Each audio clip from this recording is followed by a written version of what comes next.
Assalamu alaikum wa rahmatullahi ta'ala wa barakatuh. Aujourd'hui, je fais cette petite vidéo pour parler d'un sujet qui est très souvent traité de part et d'autre. Et ce sujet, c'est tout simplement le couple. Le couple.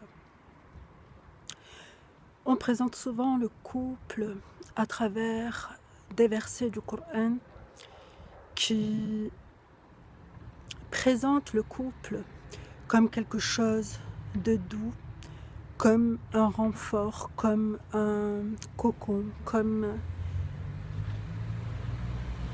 un havre d'affection, de sécurité, de stabilité, etc. Mais on nous rappelle rarement que le couple, c'est aussi une source de tentation, une source d'épreuve. Dans le couple, il y a des tensions, des tentations, beaucoup de peine et parfois de la rage. Pourquoi? Parce qu'on partage quelque chose de fort, d'agréable, voire de délicieux avec notre conjoint, mais en contrepartie, notre conjoint reste sourd et aveugle à toute une partie de notre personne. Et ça, déjà, c'est extrêmement difficile.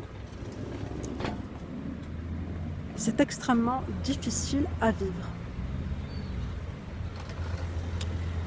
Pour dire qu'en fait, notre esprit, il est vécu à l'intérieur de notre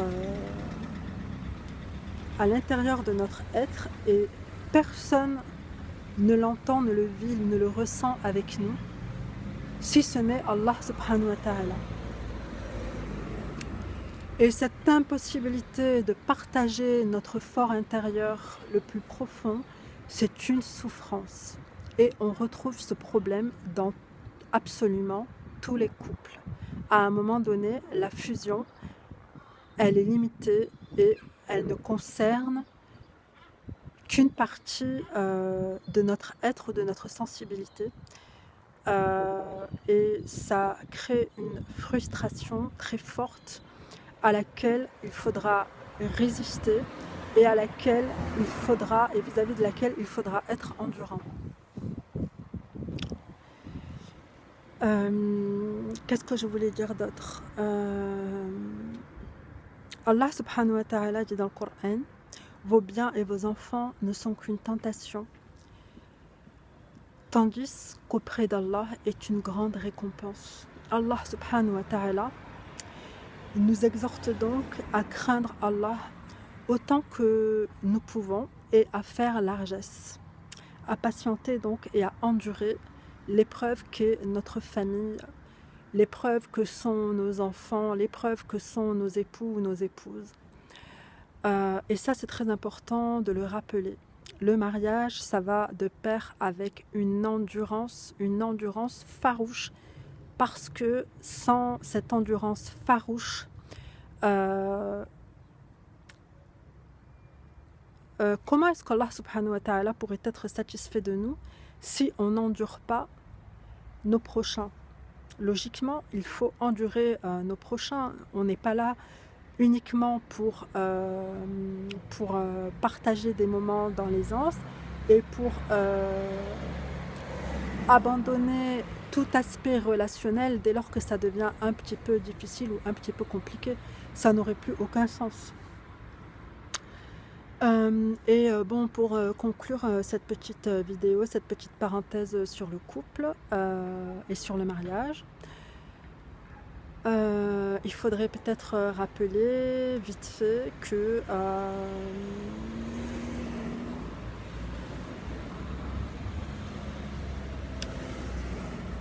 qu'on vit à une ère de consommation, de préfabriqués, de prêt à porter, de prêt à consommer, de prêt à penser, et qu'il est temps de vivre et de penser par soi-même et rappeler aussi que il n'y aura pas de véritable pensée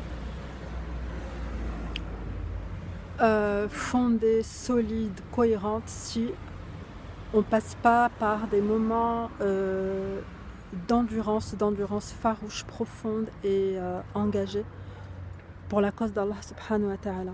Voilà, je crois que j'ai terminé cette petite vidéo.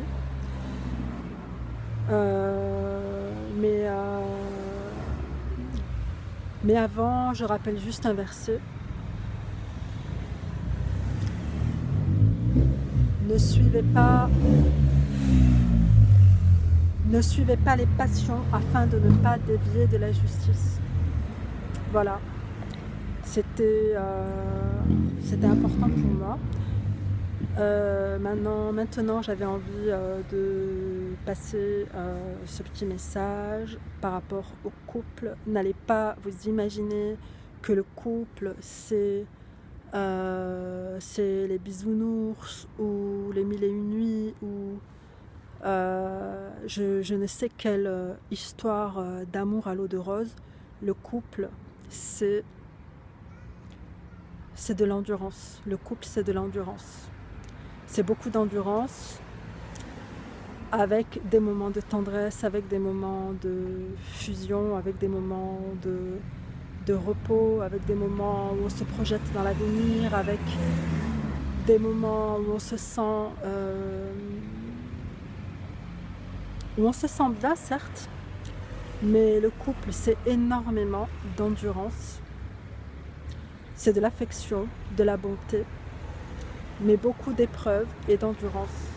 Cette affection et cette bonté, elles sont censées nous conforter dans le fait que les épreuves, oui, on peut les vivre ensemble et que oui, ça en vaut le coup d'endurer ensemble parce que dans quelque temps, c'est simple, c'est limpide comme de l'eau de roche, dans quelque temps, on va mourir. Alors, à quoi bon passer sa vie, son temps ou perdre son énergie à se projeter pour aller butiner ailleurs alors que à 2 pas de là c'est la tombe qui nous attend. Donc soyez endurants et incitez-vous à l'endurance. Assalamu alaikum wa rahmatullahi ta'ala wa barakatuh wa salam wa salat ala rasulillah. Salam.